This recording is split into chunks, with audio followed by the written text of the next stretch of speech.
Welcome to the inaugural episode of Scions on the Southland, everyone. The Georgia Tech Sports Podcast from the Rumble Seat. It is August 12th. How are y'all doing today? Doing fine, thanks. Doing great. So I'm Akshay. I'm one of the staff writers here at the Rumble Seat. Over there in Chicago is Jake Grant, our adventurous Cubs fan and non-revenue sports writer. And over there is in downtown Atlanta is the big boss, Cade Lawson. Yeah, the big boss. You're getting last billing today. Whew. All right, so we are going to start our podcast by previewing Georgia Tech's 2018 football season this week. We're going to start by taking a high-level look at the program, talk a little bit about the schedule, and then next week we'll dive specifically into offense. Week after that, we'll talk about Tech's new-look defense under Nate Woody, and also talk a little bit about Game 1 versus Alcorn State. How does that sound to y'all? Sounds good to me. All righty then. Let's get right into it. So, Georgia Tech football in 2018. Where do we begin? So let's talk about the roster as a whole. So we got 9 returning starters on offense, plus offensive lineman Andrew Marshall returning from a season-long foot injury in 2017. We also have a new defensive coordinator, Nate Woody, as we previously discussed on From the Rumble Seat, that's installing a 3-4 defense. But he's also replacing an entire secondary, and he's also only got 4 returning starters on the defensive side of the ball. Coach Paul Johnson is entering his 11th year, and he attributes his sort of underperformance in 2017 to a 5-6 record, to a lot of bad bounces and unlucky plays. The one that sticks out in my mind specifically is the bounce off of a Georgia Tech player's helmet that helped a Miami football player. That helped a Miami football player catch a pass on 4th down, and then all those bubble screens in that game. Oh my God! 4th and 19, I believe. That's a lot of trauma. That is a lot of trauma. If we're talking about our favorite moment when the season broke down, I like to remember back to the Duke game that we all traveled up to, and you just saw them break down. There's a point in each game, 3, 4, 5 of the losses, where you're like, okay, this team it's out of it. Like, sometimes it's a play you can control, like against Miami. Sometimes it's just that last touchdown before the half against Duke. But it's a new year, so we get to talk about that. Right, and it was always something with the defense. It was always a bend, don't break mentality under Ted Roof, and more often than not in 2017 that broke. And we'll talk more about this in a couple weeks, but it was just, there were a lot of just seemingly systematic failures on defense, especially in the secondary. And I know they were a super experienced unit that played together very well, and you have a lot of big names like Lance Austin from Miracle on Techwood and his brother, AJ Gray, who's now unfortunately not on the roster this year because of a medical injury that's ended his career. But it was just a very emergency defending mentality, and I'm excited to see that sort of differ in what we've heard so far from camp and so far from the spring from Nate Woody and his defense. That's exciting coming into this year, but I think if they play with the same mentality of Corey Griffin said it like this last year, they wanted to start in the Dome and end in the Dome, referencing the Chick-fil-A kickoff game against Tennessee and the fact that the national championship was in Atlanta. But if we take that kind of mentality into the new season, then that's a good place to start. Yeah, it's gonna take some lucky breaks, I think, to go from a defense as bad as it was last year to one that's above average this year, especially considering the way that the roster is configured to offer a 4-3 scheme and not Nate Woody's 3-4 scheme. So especially when you think about bringing in guys to play that outside linebacker position that's so important in the new scheme, there could be some big gaps, but overall, just the new infusion of both talent and coaching should make this a lot better this season. Agreed. Yeah, definitely. So let's talk about where all of these pollsters see us starting out this season. Jake, I think you have a list of those right in front of you. Yeah, I've got a couple pulled up. I'm going to start with Bill Connolly over at Podcast Ain't Played Nobody, and also one of our fellow SB Nation writers. But he likes to preview each team before the year and go in depth on the statistical side of things. But he projects us to go 5-7, and he ranks us 53rd in his S&P Plus statistical scheme. It's not that bullish, frankly, but it's pretty similar to a record that we all feel that we could have overperformed last year. I feel like the general consensus up and down the flats is more that Tech was 2 or 3 unlucky breaks away from an 8-3 record, for example, instead of 5-6. But a lot of the power rankings, if you will, aren't quite as high on Tech as we are. ESPN also has us ranked 11th, which is below the likes of Duke and Pitt in our division, and Louisville minus Lamar Jackson. So these are some pretty negative reviews when a lot of the things we feel from the flats, like having a returning quarterback in a dynamic offense, could really lift us up, you know? And then you talk about other college football writers like Stuart Mandel of The Athletic, who says, like, hey, I don't know what to expect from Georgia Tech one year to the next. There's a lot of other people like Michael Cunningham at the AJC that says, okay, this is one of the years that Tech football is going to be better than you think. And then our good old Jeff Schultz, also at The Athletic, but formerly at the AJC, who says Tech has the ability to go 8-4 and win the ACC Coastal and make the ACC championship game. So there's a lot of different opinions, I think, across the board.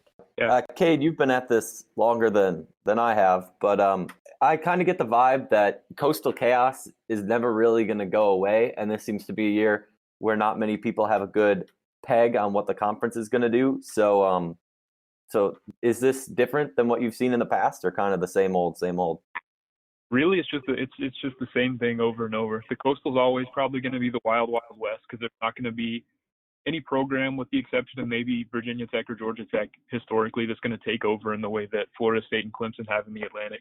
And when you have that type of parity and competitiveness, there's just no telling what's going to happen.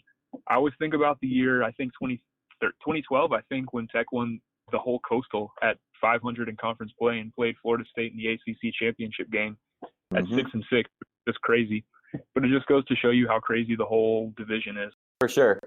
And then you got Pittsburgh coming off a down year, UNC coming off all those self-inflicted suspensions, Miami, who knows what they're going to do year to the next, and then Virginia Tech kind of got hurt by some scandal as well. And we got a Coastal that doesn't really seem to know what it's doing, let alone, like Akshay said, Stuart Mandel not knowing what to expect from Tech. You don't even know what to expect from the rest of the division either.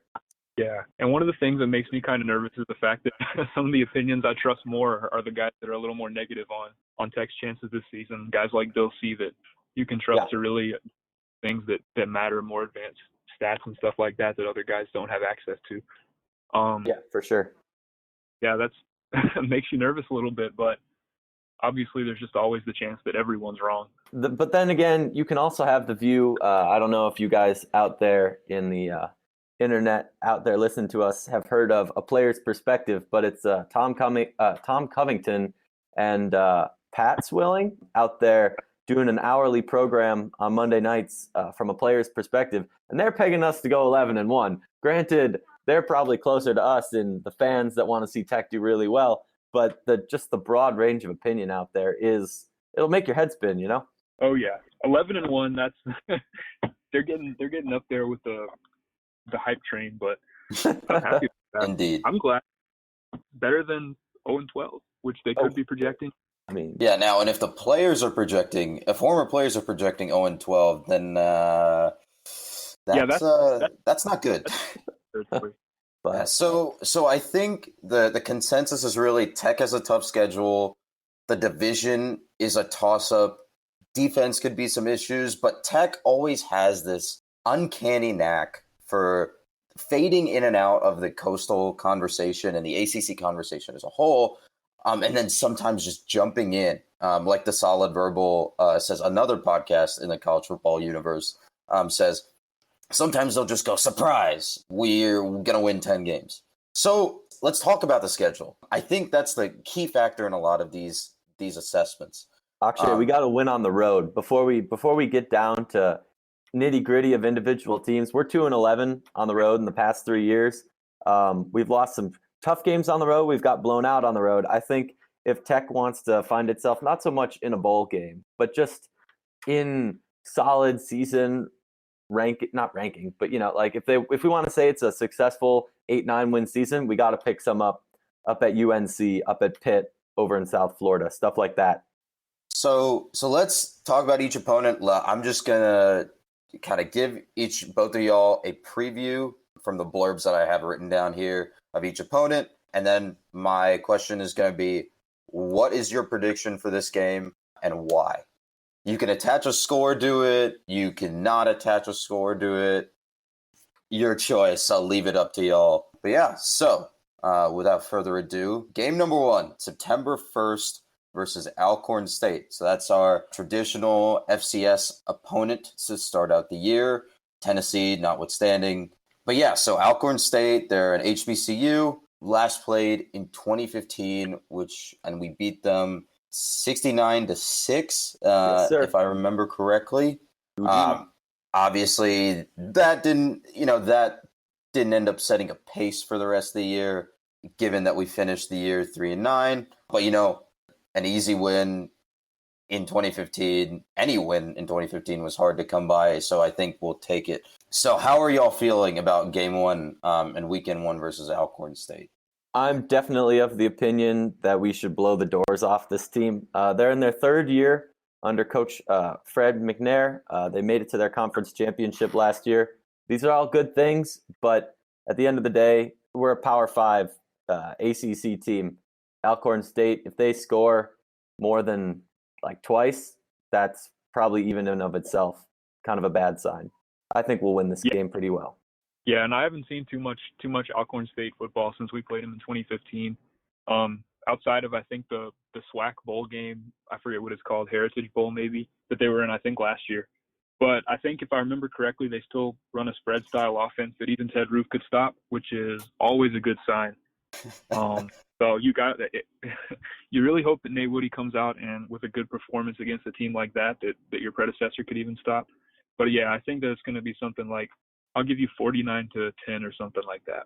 All right, Jake, you got a score on hand or? Score on hand. I don't know if we'll put up 69 points again, but that would be nice. It would be nice for sure. I think we'll make it to the end zone 7-8 times. Call it 56-14, I guess. Yeah, sounds pretty good. My take is sort of similar to y'all's. This is an FCS team. They're a strong FCS team, as evidenced by their conference championship appearance last year. But I have a hard time seeing a way that Tech loses this game, other than if there's just a catastrophic failure on some side of the ball. Like Nate Woody or Paul Johnson just has to be sick or miss this game entirely for something seriously wrong to happen. Obviously, Tech has had issues with its first opponents in the past. Middle Tennessee State in, I think, 2012 comes to mind. But this should be an open and shut case, right? I think the only way we lose this game is if you see me down on the sidelines with a play chart or something like that. That would be pretty bad. Don't let that happen. Even Cade could call a win, I think, at this point. Oh boy. Just run. Just keep running. Hey, it works in NCAA 14. Never mind that the option is just completely broken in that game, but you can run the ever living daylights out of someone with a triple option. That's in the what we flex got, zone. right? Yeah. Ain't that the truth? So let's move on to week 2 at South Florida in Raymond James Stadium in Tampa. This is the first meeting between Georgia Tech and South Florida. Charlie Strong, our favorite former Texas head football coach, is back, baby. They lose a lot on offense because they don't have superstar quarterback Quentin Flowers, who was amazing to watch in that USF-UCF rivalry game last season. Oh, yeah. Wow. Fireworks on the offensive side of the ball, honestly. Bill Connolly, the robot, says they're projected for about an 8-4 record, and he sees them improving a lot throughout the course of the season. All right, boys. So, projection for this game and why? Go.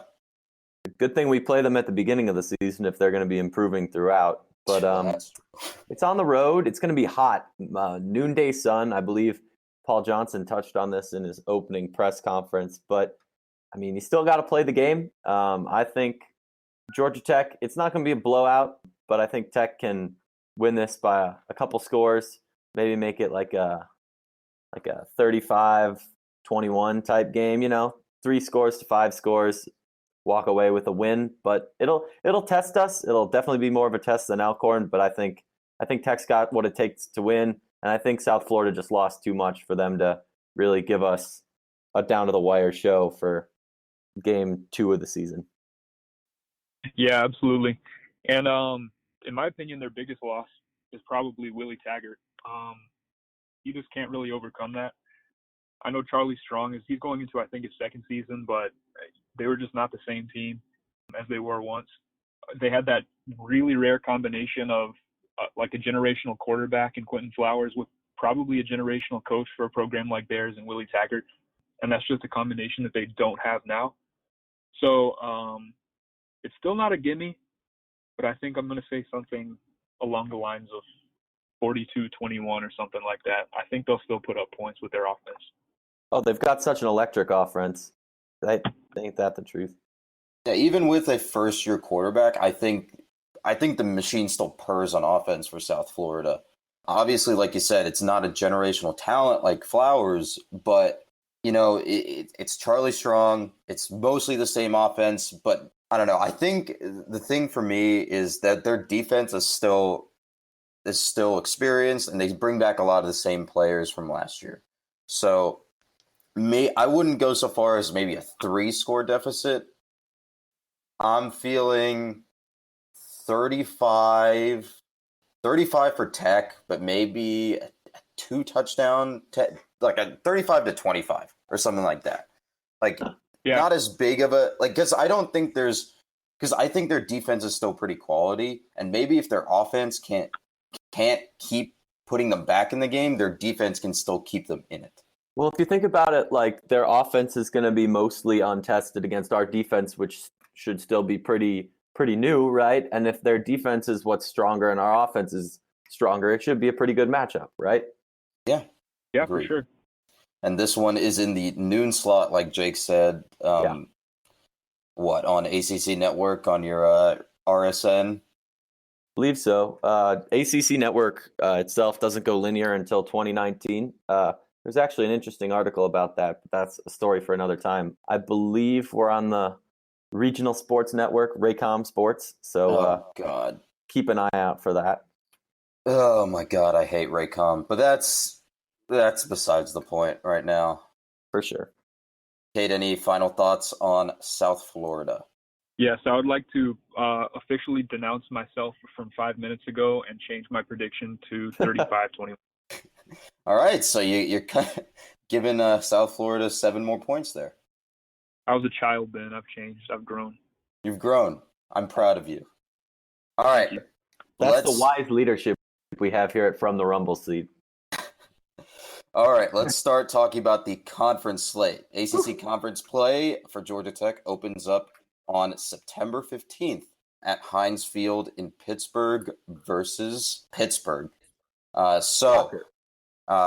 wild ride of Pat Narduzzi continues in Pittsburgh. Bill Conley projects them as 5-7 and talks in his preview. He talks a lot about how there are a lot of close games on the schedule. He says that there's going to be a lot of defensive improvement, especially after last year. They went from atrocious to good versus the past last year. Their front 7 was young, but now it's a lot more experienced.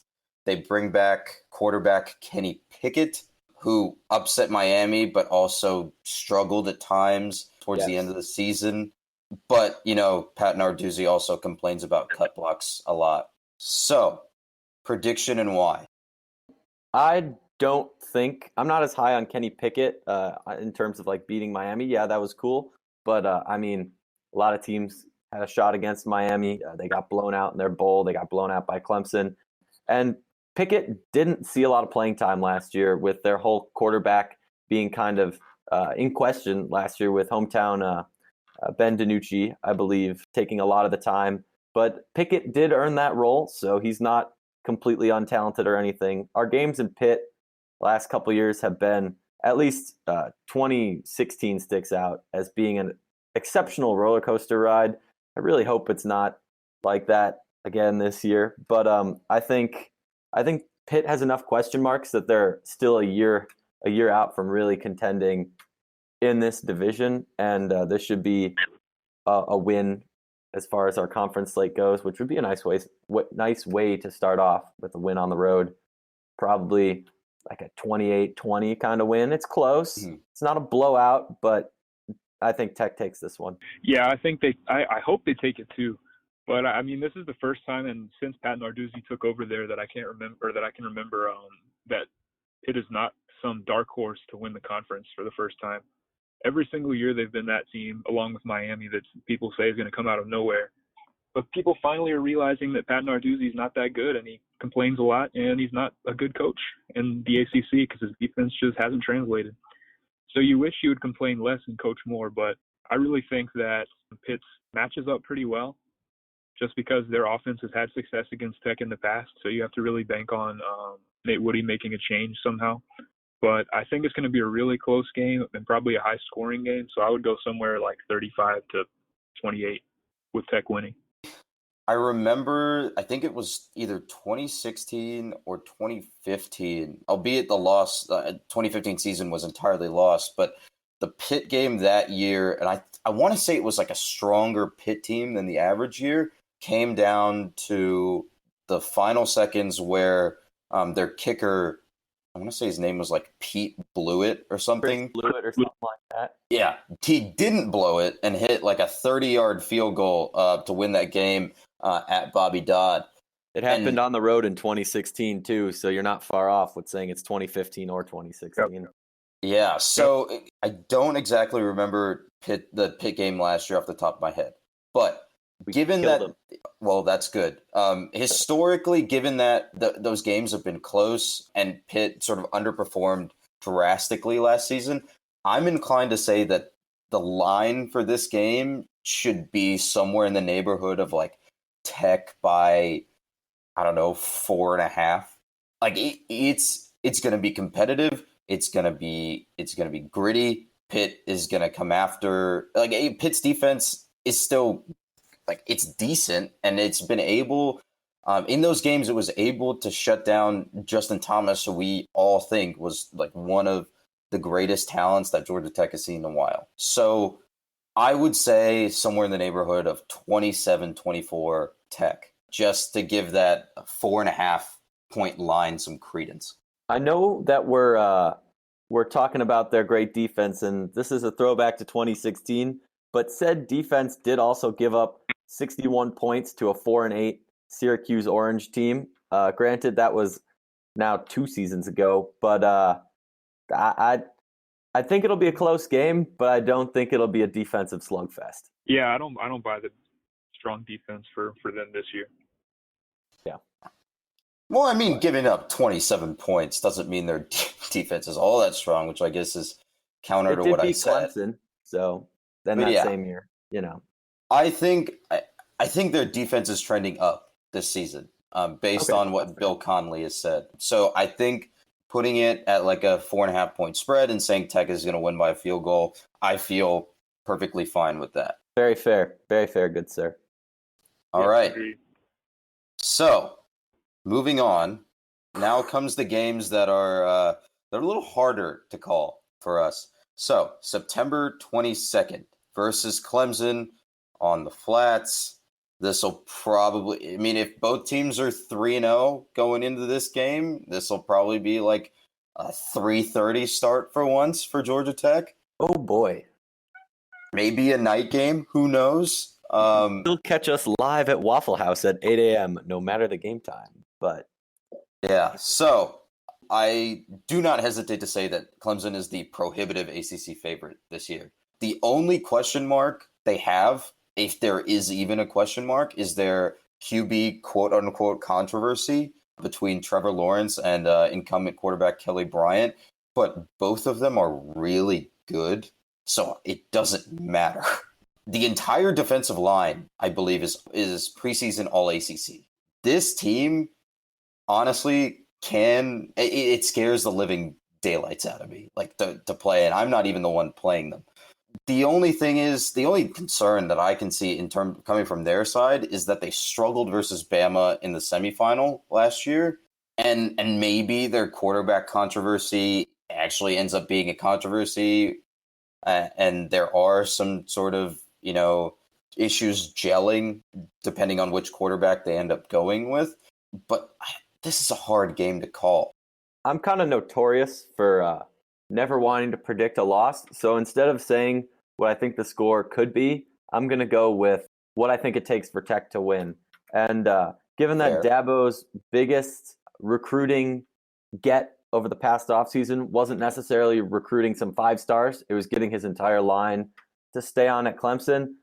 I think getting through that front line into the secondary is going to be a big part of this game for us if we expect to pull out a win. And we're definitely not going to blow off the doors of this Clemson team. They're really good guys. Them being good is good for the conference too.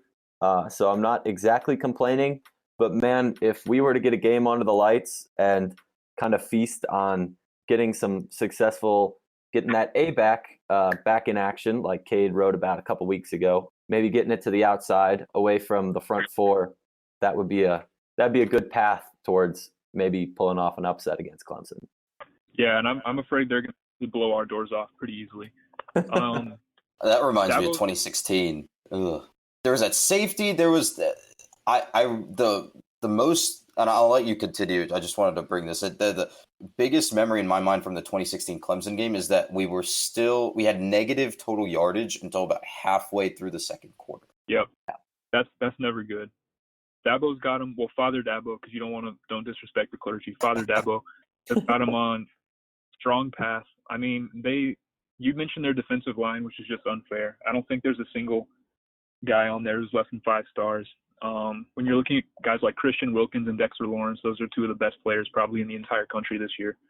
And the fact that what Tech has on offense is not good enough to score against Clemson's defense, especially when you consider that defensive line and the fact that Taquan Marshall has struggled so badly to take advantage in the passing game throughout his career as a quarterback, which admittedly is only 1 year. So if you can't do that, there's no chance of winning this game. And I really think we would be lucky to break 14 against a defense like that. So Jake didn't want to give a score. I think Cade, you're leaning towards not giving a score either. I'll give you 38-14 Clemson. Oh God. I mean, makes sense. We put up about 14 last year. I can't remember what it was. I was about 3 inches deep in water and freezing to death. But they didn't quite put 38 on us, but it wasn't exactly close with the conditions out there. On a dry field, 38 is not that unreasonable, I think. So hopefully it's not that bad. I don't like calling for a loss, but it's going to be a tough one to pull out if we do win, Yeah, maybe I'll give us 17, but beyond 20 is just something no team really does against Clemson. So here's my piece on this game. Like I said, it's a hard game to call, and like you, Jake, I don't want to really chalk it up as a loss. I'm gonna take the same tack and say, like, here's what we have to do to improve. And I think the most to win. Sorry, the most obvious thing that I can think of in order to win this game is that the secondary and the linebackers are going to have to step up. Clemson's offensive line traditionally has been super strong, and we haven't been able to get a lot of push on them. If our linebackers can be, and this defense gives them a lot of latitude to be athletic, if they can be as athletic and as fast as Nate Woody's defensive scheme allows them to be, and get to outside rushing and get to the quarterback, and then also the secondary can step up and knock down Kelly Bryant or Trevor Lawrence's passes and really make throwing the ball in any way, shape, or form even remotely close to a living hell, I think we're in okay shape if our offense can find a way to put some points on the board. So basically you're asking them all to be Bruce Jordan Swilling during that pick 6 from the Virginia game for the entire game, and then maybe we have a shot. I mean, I'm not saying you're wrong. But I'm yeah. picking up what you're laying down. saying it would be a Herculean effort, and obviously we're all coming at this like from the perspective of Georgia Tech fans and all three of us students, saying that it would be almost a Herculean effort to beat Clemson in what is seemingly their dynastic golden years is not that far from the truth. A fair point. All right. Any final thoughts on ACC prohibitive favorite Clemson? Not for They're me. good.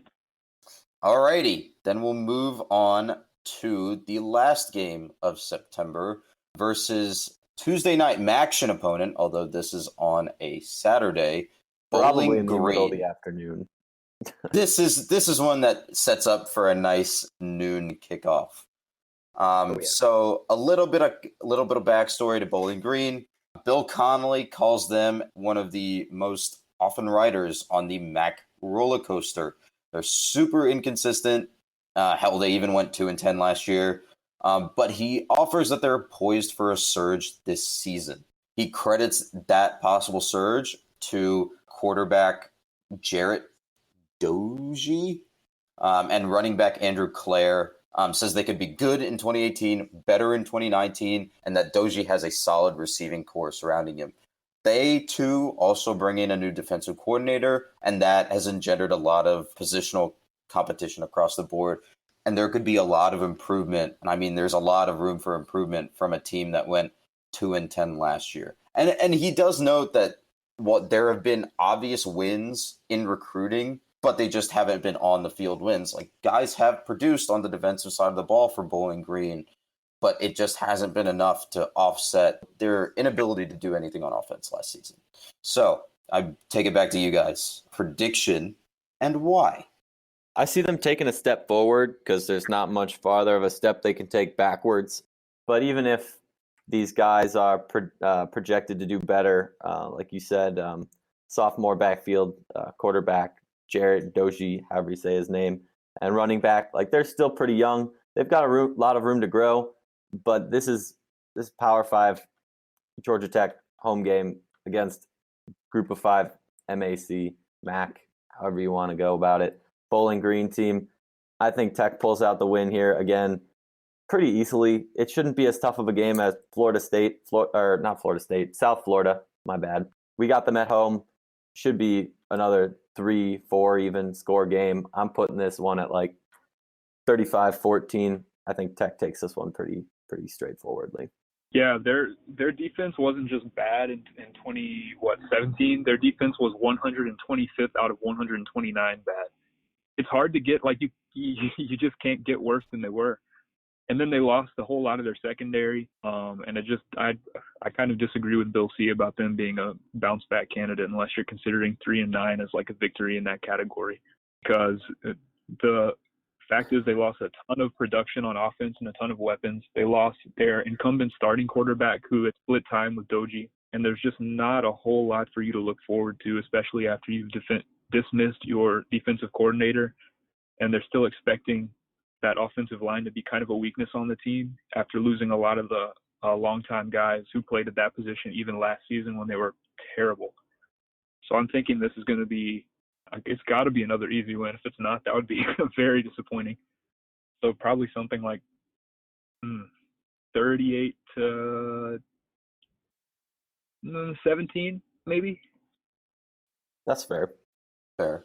I kind of see this as a trap game, honestly, because this is sandwiched right in between a possible kind of body blow game versus Clemson and a short week and Friday night appearance in Louisville. So I'm not going to say that Tech is going to look past Bowling Green and prepare for Louisville on this game week, but you have to be thinking like, hey, we just came off of a tough game versus Clemson, a tough like physical game versus Clemson, and we're playing a MAC opponent that went 2-10.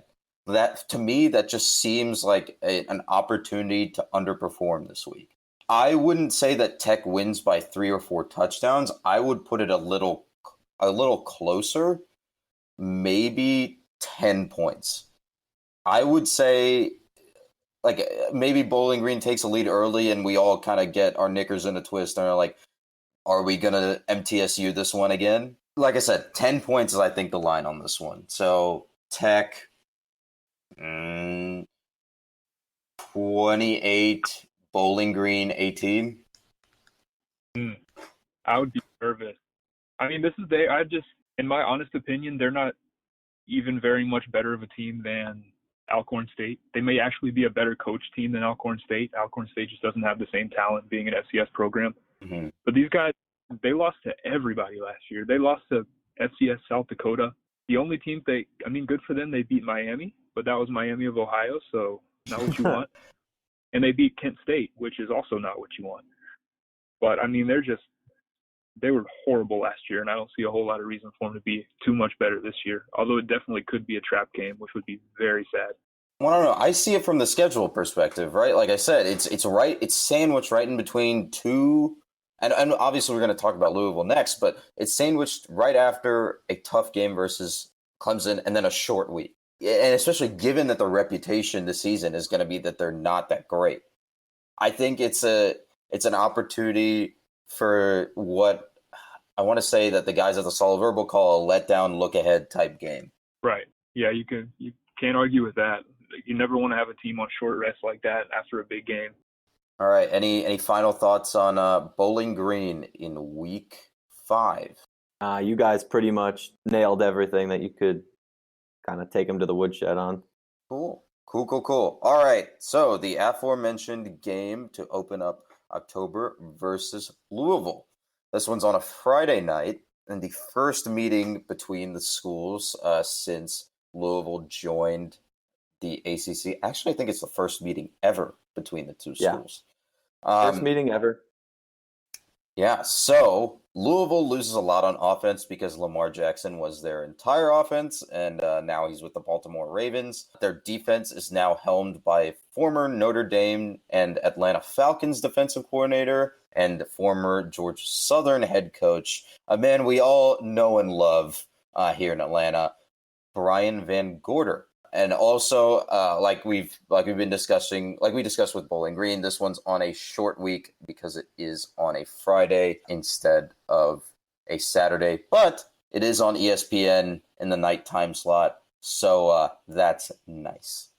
All right, so boys, prediction and why? First off, Fridays for high school football. I think this is weird. I like being on ESPN. And I get that it's good publicity and more money for the conference, but I think that, I don't know, you take away the spotlight from kids in high school and you take away some of that specialness of playing on Friday, and it trickles on over to Saturday and Sunday, you know? There's just a reason we've played Friday, Saturday, Sunday for so long that I think throwing these kids off their regular routine hurts them, and I think that we should give high schoolers the due that they're due. I guess that doesn't make a lot of sense and it's repetitive.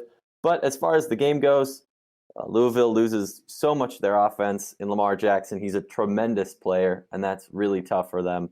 I don't see them being terrible, though, so I think it'll be a relatively close game, maybe a 10-point game, 2 possessions. I don't know, like a nice 27-13 or 14. You know, not too much in terms of offensive fireworks, but it's not going to be 6-3 Big Ten Iowa style, you know, defensive struggle going on here. Yeah, definitely.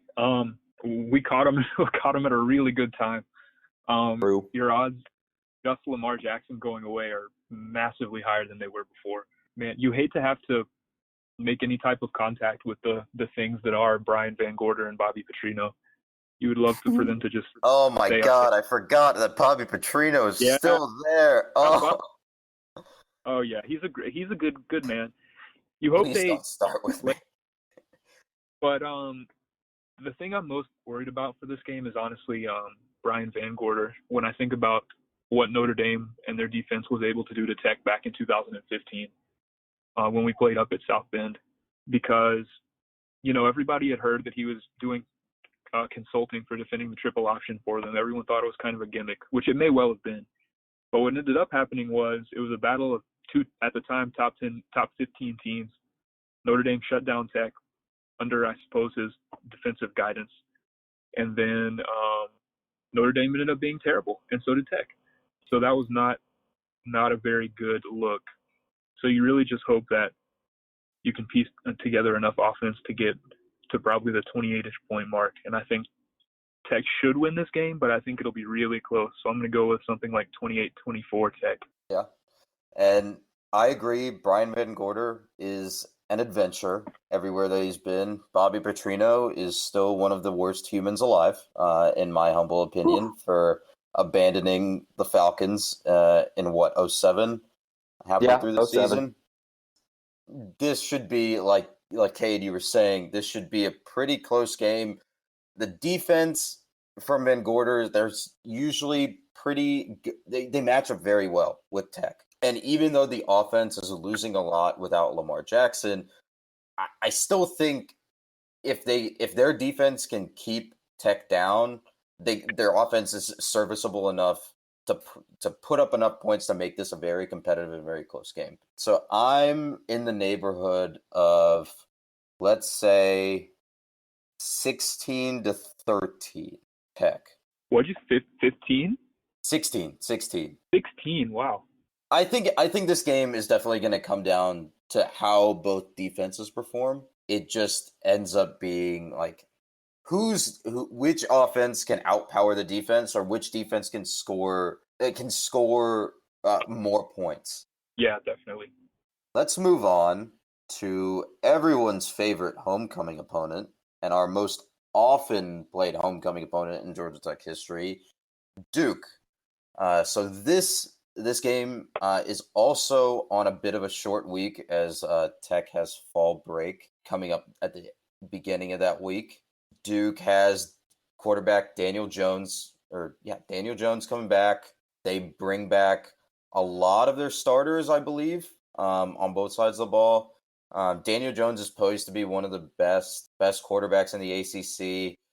David Cutcliffe seems to have Tech's number every season, and he's still alive, kicking and complaining about cut blocking, just like Pat Narduzzi. So what do y'all think about this homecoming stand? I'm saying this will probably be like a 3 p.m. kick, depending on both teams' records. I've struggled to feel good about this game as hard as I tried to, just because recent history, David Cutcliffe, as annoying and caricature looking as he is, just has had Tech's number for quite a while now, after struggling really, really badly as he's tried to build that program up during his early years. They bring back a lot of talent at some really important positions. Daniel Jones, I think, is probably one of the top 2 quarterbacks in the Coastal, even though he doesn't get a lot of credit since he plays at Duke. And then they've got guys on offense that can make plays. Britton Brown, they're really solid running back, and guys on defense too, like Joe Giles Harris, who's a veteran at linebacker and who gave Tech some problems last year. They've got a whole lot. Their big question mark is probably going to be their offensive line, which is a huge question mark to have, as anyone who watched 2015 Georgia Tech will tell you. But if they can figure that out, I think that they could really beat us. And I think that I'm going to go with a final score of something like 21-17 Duke. Ooh, that's a close one. And honestly, I think I agree. It's going to be somewhere in that 3-point range in terms of a spread. These Duke games are, in my time at Tech, Duke games have been basically 50-50. It's just so hard to call call games against a team that seemingly matches up so well with the way that Tech plays. Cutcliffe just somehow knows how to pick on Tech's weak points every year, and then sometimes Tech just kind of implodes, like we saw last season when Tech didn't score the entire second half. So, yep.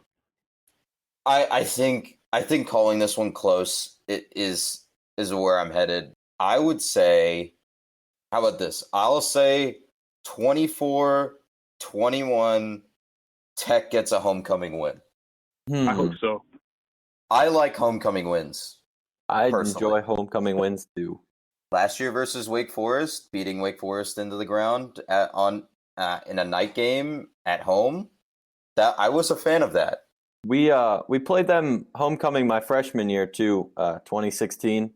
But that's the only Yes. win we have against them in the last 4 years. We dropped 2014 at home, 2015 on the road, and 2017, obviously last year, the game where the defense just basically fell apart.